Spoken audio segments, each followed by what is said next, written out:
Subscribe कीजिए 10th class गणित channel को और बेल आइकन को दबाइए लेटेस्ट वीडियो देखने के लिए। हेलो फ्रेंड्स, चलिए आज इस वीडियो में हम प्रश्न नंबर 3 हल करेंगे, प्रश्नावली 3.1 का। पीछे वाली वीडियो मैंने आपको प्रश्न नंबर 2 तक कंप्लीट बता दिए हैं। अगर वो वीडियो देखनी है तो डिस्क्रिप्शन में आपको प्लेलिस्ट का लिंक मिल जाएगा, उस पर क्लिक करके आप पीछे वाली वीडियो देख सकते हैं। तो चलिए हम क्वेश्चन नंबर 3 को हल करते हैं। तो आप वीडियो को लाइक कर दीजिए और चैनल को सब्सक्राइब कर लीजिए। तो यहाँ पर हमें क्वेश्चन दिया गया है कि 2 केजी सेब और 1 केजी अंगूर का मूल्य किसी दिन 160 रुपये था। मतलब दोनों को एक साथ लेने पर 2 केजी सेब लिए, 1 केजी अंगूर लिए तो उनका मूल्य 160 रुपये था।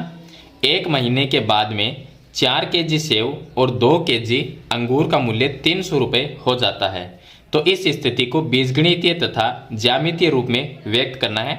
मतलब कि एक तो समीकरण, दो तो समीकरण बनानी है हमें। बीजगणितीय रूप का मतलब होता है समीकरण बनाना और ज्यामितीय रूप का मतलब है कि एक ग्राफ बनाना है। तो अब देखिए इसको हम हल कैसे करेंगे। हल में सबसे पहले हम ये मान लेंगे कि यहाँ पर हमें दिया गया है 2 केजी सेब और 1 केजी अंगूर का मूल्य 160 रुपये, यानी कि दोनों को जब एक साथ लिया हमने तो 160 रुपये दिए। और 4 केजी सेब और 2 केजी अंगूर जब एक साथ लिए तो उसका मूल्य 300 रुपये था।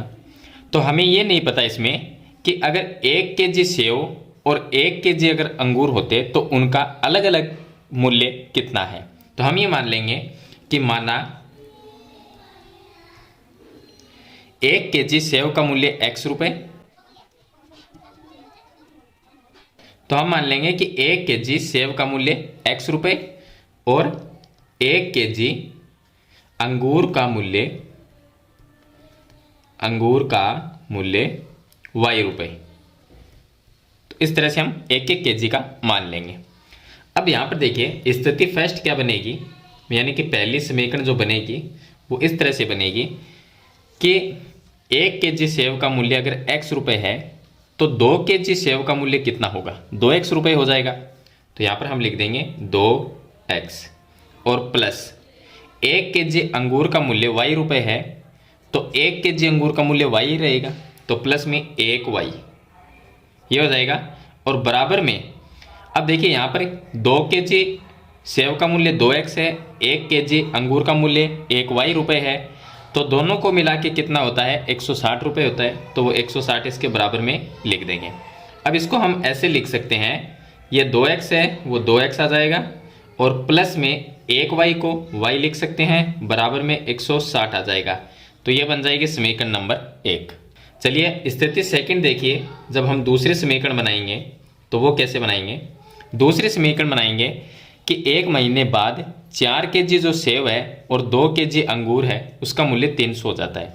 यानी कि 1 केजी सेब का मूल्य x रुपये तो 4 केजी सेब का मूल्य 4x रुपये हो जाएगा और प्लस 1 केजी अंगूर का मूल्य y है तो 2 केजी अंगूर का मूल्य 2y रुपये हो जाएगा और बराबर में कुल जो रुपए हैं 300 वो इसके बराबर में हम लिख देंगे।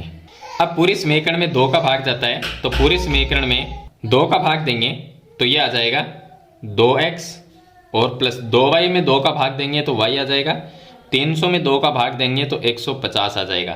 तो ये बन जाएगी समीकरण नंबर 2। तो इस तरह से आपको 2 समीकरण बनानी है। तो ये तो गया इसका बीजगणितीय रूप। अब हम इसका एक ज्यामितीय रूप बनाना है, यानी ग्राफ बनाना है। तो ग्राफ बनाने से पहले हम दोनों समीकरण से 2 सारणी बनाएंगे, यानी कि x और y का मान निकालना होगा। तो x y का मान कैसे निकालते हैं वो देखिए। पहली समीकरण लेते हैं। पहली समीकरण है 2x प्लस में y बराबर 160 है। अब 2x को मैं इस साइड में लेके जाऊंगा तो y बराबर 160 माइनस में आ जाएगा 2x। जरूरी नहीं है कि 2x को आप इस साइड में लेके आओ, यहाँ पर x का मान भी निकाल सकते हो। x बराबर ये y इधर चल जाएगा और 2 इसके बट्टे में आ जाएगा, ऐसा भी कर सकते हैं। तो x y में से किसी को भी ले सकते हैं। अब इस समीकरण में हम x का मान यहाँ पर रखेंगे तो y का मान सरल करेंगे तो आ जाएगा। तो x का मान पहले हम रख लेते हैं। देखिए एक बड़ी संख्या लिखेंगे क्योंकि यहाँ पर 160 में से हमें माइनस करना पड़ेगा, तो इसलिए एक बड़ी संख्या लेते हैं। तो बड़ी संख्या में मैं यहाँ पर लिख देता हूँ x का मान हम 40 रखेंगे। यहाँ पर मैं 40 रखता हूँ x का मान। तो y बराबर क्या आएगा, y बराबर 160 माइनस यहाँ पर 40 रखेंगे और 2 से गुणा करेंगे तो 80 आ जाएगा। तो बराबर 160 माइनस 80 करेंगे तो ये आ जाएगा 80। तो y का मान 80 आ गया। चलिए उसके बाद में फिर से एक बार x का मान पहले 40 रखा था, 50 रख लेते हैं। तो 50 रखेंगे तो y बराबर क्या आएगा 160 माइनस, अब यहाँ पर 50 रख के 2 से गुणा करेंगे तो 100 आएगा, और 160 का 160 है तो 160 माइनस 100 करेंगे तो ये आ जाएगा 60। इस बार x का मान हम 60 रख लेते हैं, 60 रखेंगे तो y का मान आएगा 160 माइनस, यहाँ पर 60 रख के 2 से गुणा करेंगे तो 120 आ जाएगा, तो ये आ जाएगा 40। तो इस तरह से हम x और y की वैल्यू ज्ञात कर लेंगे।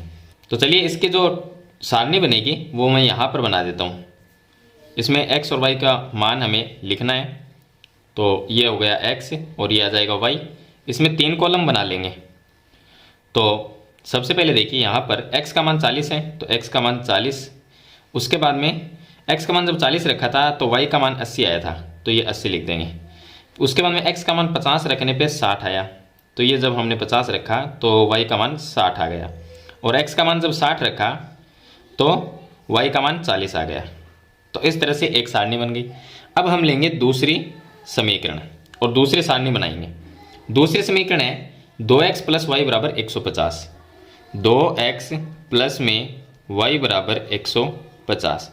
अब 2x को इस साइड में लेके आएंगे तो y बराबर 150 माइनस में आ जाएगा 2x, ये आ जाएगा। अब इसके अंदर हम x का मान रखेंगे, यहाँ पर सरल करेंगे तो y का मान आता रहेगा। तो इस तरह से हम 3 मान निकालते हैं, यानी कि 3 बार x के मान रख लेंगे।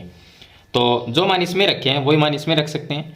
तो x का मान हम 40 ही रख लेते हैं, x का मान 40 रखेंगे तो y बराबर 150 माइनस 40 यहाँ पर रख के 2 से गुणा करेंगे तो ये 80 आ जाएगा, तो पीछे 70 रह जाएगा। 150 माइनस 80 करेंगे तो उसके बाद में x का मान हम 50 रख लेते हैं, तो y बराबर आ जाएगा 150 माइनस 150 माइनस यहाँ पर 50 रखेंगे 2 से गुणा करेंगे तो 100 आएगा, और माइनस कर देंगे तो 50 आ जाएगा। इस बार x का मान हम 60 रख देते हैं, तो y का मान आएगा y बराबर 150 माइनस यहाँ पर 60 रख के 2 से गुणा करेंगे 120, तो 150 माइनस 120 करेंगे तो ये आ जाएगा 30। चलिए इसके जो सारणी है मैं यहाँ पर बना देता हूँ और उसमें x y का मान है वो हम रख लेते हैं। तो यहाँ पर आ जाएगा x, ये y आ जाएगा, और 3 इसमें कॉलम बना लेंगे।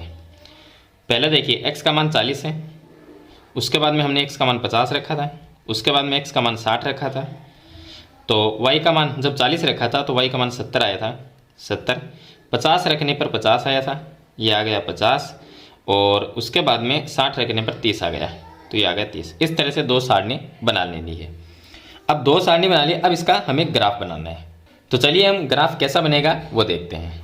अब देखिए इसका ग्राफ बनाते हैं। तो जो सारणी थी दोनों मैंने यहाँ पर बना ली है।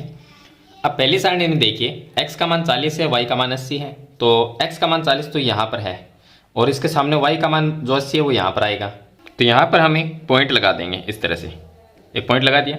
दूसरा देखिए x का मान 50 और y का मान 60 है, तो x का मान 50 तो ये है, और y का मान जो 60 है वो यहाँ पर है, तो यहाँ पर भी एक बिंदु है, हम वो बना देंगे। चलिए इसके बाद में x का मान 60 है और y का मान 40 है, तो x का मान तो ये 60 हो गया, और y का मान 40 है, तो y का मान 40 यहाँ पर आ जाएगा। तो इस तरह से 3 बिंदु यहाँ पर बन जाएंगे पहली सारणी से। अब तीनों पॉइंट को हम मिला देंगे, तो इस तरह से तीनों पॉइंट को हम मिला देंगे। उसके बाद में जो हमने बिंदु लगाए हैं उसके निर्देशांक लिख देते हैं। तो पहला हमने 40 और 80 पे लगाया था, तो ये 40 और 80 पे लगा था, तो ये x का मान 40 और y का मान 80। दूसरा जो बिंदु है वो 50 और 60 पे था, तो x का मान 50 और y का मान 60 आ जाएगा। तीसरा जो बिंदु हमने लगाया था वो 60 और 40 पे था, तो 60 और 40 निर्देशांक है वो आपको लिख देने हैं। अब दूसरी सारणी आ जाती है। दूसरी सारणी में जो मान है x y के, उनसे हम ग्राफ बनाएंगे। तो x का मान 40 है और y का मान 70 है, तो x का मान 40 यहाँ पर है और y का मान जो 70 है वो यहाँ पर आएगा। तो यहाँ पर हम एक पॉइंट है वो बना देंगे, तो इस तरह से एक पॉइंट बना देंगे।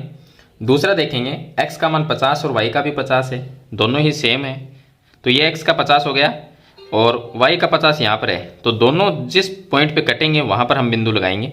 तो ये पॉइंट आ जाएगा यहाँ पर, तो यहाँ पर एक बिंदु बना देंगे। चलिए तीसरा जो मान है x का मान तो 60 है और y का मान 30 है, तो x का मान 60 ये रहा और y का जो मान है वो 30 है, तो इसका जो पॉइंट लगेगा वो यहाँ पर लगेगा। तो यहाँ पर भी हम एक बिंदु है वो बना देंगे इस तरह से। तो 3 बिंदु है, तीनों को मिला देते हैं। तो तीनों जब बिंदु को हम मिलाएंगे तो जो पहली जो रेखा है और दूसरी जो रेखा है दोनों एक दूसरे के समांतर होगी। रेखाएं दोनों क्या होगी, एक दूसरे के समांतर होगी। तो इन बिंदुओं के जो निर्देशांक है वो हम लिख देते हैं। पहला जो हमने लगाया था वो 40 और 70 पे लगाया था, तो ये हो गया 40 और 70 पे। और दूसरा जो बिंदु है वो 50 और 50 पे था, x का मान भी 50 और y का भी 50 है। और तीसरा x का मान 60 है और y का मान 30 है, तो ये हो गया 60 और 30 पे। अब यहाँ पर आप इनके समीकरण लिख सकते हैं। ये देखिए, ये जो पहली जो रेखा है वो पहली समीकरण से बनी थी और दूसरी जो रेखा है वो दूसरी समीकरण से बनी थी। तो इसका मतलब यहाँ पर आप जो समीकरण है, पहली समीकरण और दूसरी समीकरण, वो लिख सकते हैं। तो इस तरह से आपको एक ग्राफ है वो बनाना है। तो प्रश्नावली 3.1 में ये 3 क्वेश्चन है, तीनों ही क्वेश्चन एक जैसे हैं सभी। इनको हल करने का एक ही तरीका है सबका, सभी में बीजगणितीय रूप और ग्राफीय रूप में हमें इसको व्यक्त करना है।